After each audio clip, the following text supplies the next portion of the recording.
Chaque année, des centaines de chiens secourus de situations de maltraitance à l'étranger trouvent une nouvelle famille au Québec, malgré les défis liés à leur adoption. Pardon, ouais, je sais pas pourquoi je mélange le voyelle, Marianne.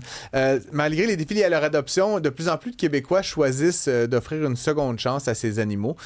Pourquoi est-ce qu'il y a cet engouement pour l'adoption internationale? Est-ce que c'est aussi simple qu'on pourrait le croire de ramener un chien d'un autre pays? Marianne Langlois, je t'ai déjà nommée, journaliste au Journal de Montréal. Tu t'es penchée sur la question pour ce dossier là, qui a commencé à paraître et qui va paraître dans le journal ce week-end.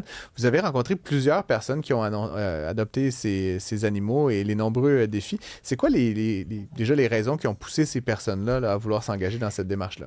Bien, en fait, il y en a plusieurs. C'est beaucoup au niveau de...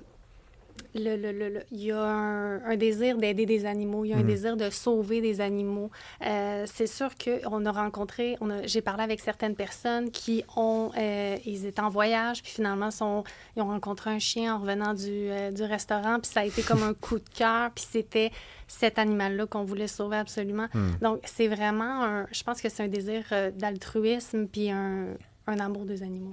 Il y a quand même des millions d'animaux au Québec, au Canada, dont certains probablement vivent pas dans des super conditions. Pourquoi aller en chercher un en Corée ou à l'autre bout du monde? Oui, surtout que les refuges sont remplis en ce moment. Bien, en fait, c'est une bonne question. Puis j'ai posé la question aussi à certaines personnes avec lesquelles j'ai discuté. Puis il y en a qui me disaient, ben nous, c'était pas dans nos plans d'adopter. Il y a une dame justement qui avait déjà un animal qui venait d'un refuge, qui avait un animal qui venait d'un éleveur, puis qui a eu un coup de cœur en voyage.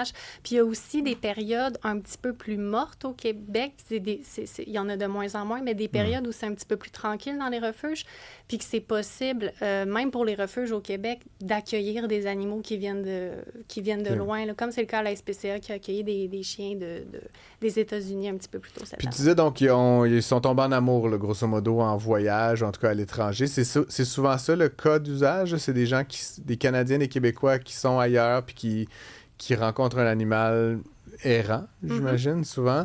Puis là, il se passe quoi?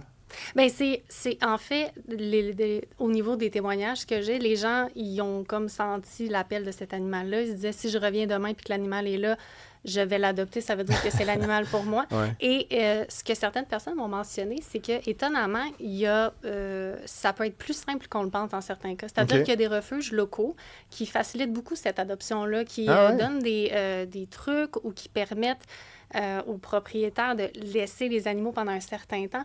Donc, il y a une facilitation parce qu'il y a souvent ces animaux-là qui sont en surnombre et malheureusement, si ces animaux-là ne sont pas adoptés, bien, souvent, c'est que... Oui, euthanasie. Exactement. En tout cas, ils vont avoir une fin un peu plus tragique. On veut faciliter l'adoption. Puis quand tu dis facile, là, tu sais, je suis quand même un peu dubitatif, là. Ça dépend des pays, j'imagine. Là, mais ouais, c'est ça. C'est quoi la procédure, disons, là? Vous êtes en Corée, vous êtes au Costa Rica, là, ouais. C'est facile, entre guillemets. C'est-à-dire qu'il y a un cas, par exemple, qui va paraître demain, là, je ne veux pas trop en parler, mais c'est un couple qui est justement tombé sur un chien en voyage comme ça, sur la plage qui l'a suivi. Ils ont eu l'aide de d'un refuge local. Et puis, finalement, après ça, bien, c'est des vaccins, c'est des rendez-vous chez le vétérinaire, c'est une certaine certification selon le pays. Chaque pays est différent. Puis, eux ont fait affaire, finalement, je donne quand même pas mal de détails. Ouais. Vous allez quand même pouvoir lire plus en profondeur demain. Mais ils ont eu affaire avec ce qu'on appelle un travel buddies, donc une personne qu'on contacte qui revient du pays où l'animal est et qui ramène l'animal. Donc, on n'a pas besoin d'aller le chercher, par exemple. Exactement. De se refaire un aller-retour. Exactement. C'est quand même un peu coûteux. Mais tout ça, tu dis, là, des vaccins, le body en question, tout ça, c'est pas gratuit. Bien, dans ce cas-là, la fameuse Travel Buddy, donc la partenaire de voyage qui devait ramener le chien, n'a pas donné de nouvelles. Donc, ils ont perdu une somme qui était près de 2000 $ avec cette dame-là. L'animal est resté longtemps. J'ai ri, c'est pas drôle, mais d'accord. Donc, c'est pour ça que ça peut être simple. Il n'y a pas un cas de pareil. C'est vraiment beaucoup ce que j'observe. Puis tu dis donc 2000 $, ça, c'est le coût des vaccins, là, de l'ensemble de la préparation, ou c'est plus que ça? C'est seulement le coût du body. Du billet d'avion. Donc, pour ce couple-là, on parle d'environ 8000 $. 8000 $, d'accord. Puis, il y a aussi une autre dame qui... Un petit chaton à l'animalerie du coin, ça leur tentait pas de demander ça, ce que je veux dire. Mais c'est vraiment je pense que c'est comme dans la vie, là, quand on a un coup de cœur, on a un coup de cœur, puis ces gens-là ont vu des... C'est autant des stratagèmes de fraude que ça peut être une belle histoire aussi dans Oui, ces genres de dossiers-là. Dans ce cas-là. Puis il y a une autre dame, justement, qui en a rencontré un en voyage, et puis pour la cage de transport, c'était 600 parce qu'elle était sur une île. Il y avait seulement une animalerie. Et les gens apportent souvent des animaux, donc l'animalerie a ajusté les prix en fonction. 600 la cage. C'est quand même pas pire. L'adoption, évidemment, bon, là, on parle d'adoption internationale. Il y a de l'adoption aussi qui se fait au Québec, au Canada. Est-ce qu'il y a des pratiques, mettons, plus proches de nous là, pour trouver un animal adéquat? Là, pour qui vient de loin? Ouais. Absolument. Moi, je suis même allée à l'aéroport au début du mois d'avril pour accueillir des chiens qui venaient d'Espagne. Donc, il y avait déjà des familles qui les attendaient ici. C'est des chiens qui sont rapatriés de cette même façon-là. Et puis, c'est des chiens qui vivent dans un contexte qui est très problématique, c'est-à-dire qu'il y a des périodes de chasse en Espagne, puis après ça, souvent, les animaux sont abandonnés. Il y a même Donc, des c'est animaux... des chiens chasseurs? Oui.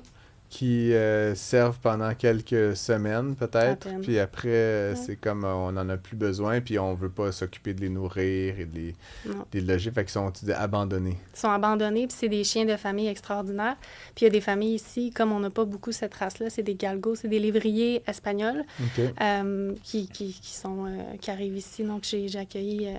J'ai pas accueilli moi-même, mais j'ai assisté à cette arrivée-là. Je voyais un peu de brillant dans tes yeux. Je me demandais si c'est parce que tu avais succombé à la tentation, Marianne. Non?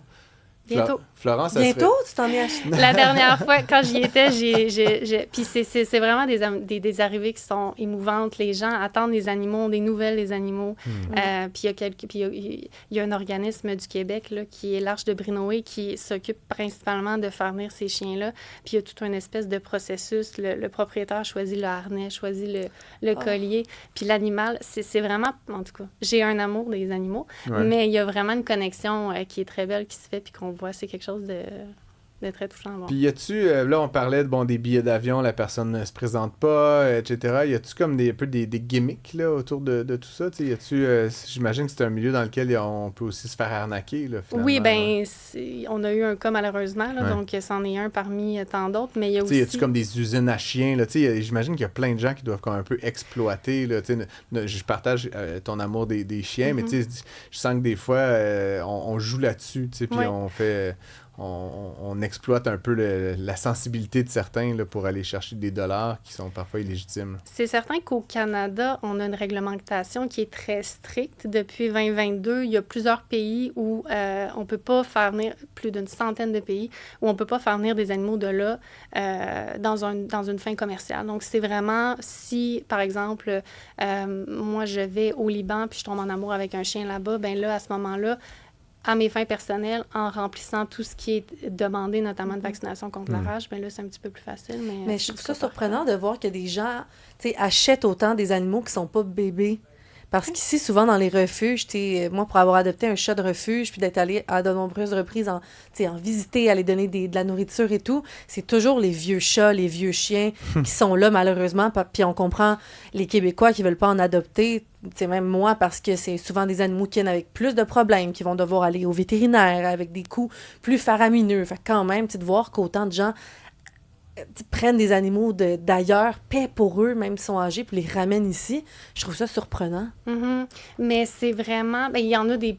Il y a des chiots aussi qui sont rapatriés, mais je pense qu'il y a un désir justement d'aider.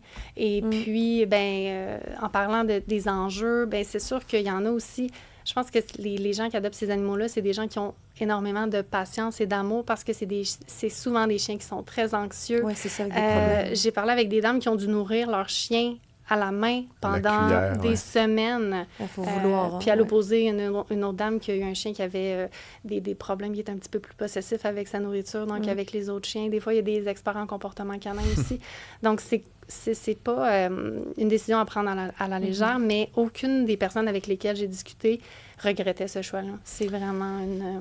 c'est rare qu'on regrette d'avoir adopté un animal, mais j'aurais tendance à dire quand même qu'il faut avoir un petit peu de raison quand même parce qu'on peut rapidement dégager et dépenser beaucoup d'argent, des fois de manière un peu folle. Marianne Langlois, merci beaucoup d'avoir été avec nous. Je rappelle que tu es journaliste au Journal de Montréal et donc c'est un dossier là, dont les premiers articles sont déjà disponibles sur le site qui va paraître demain dans les pages du journal. Merci. Merci à vous.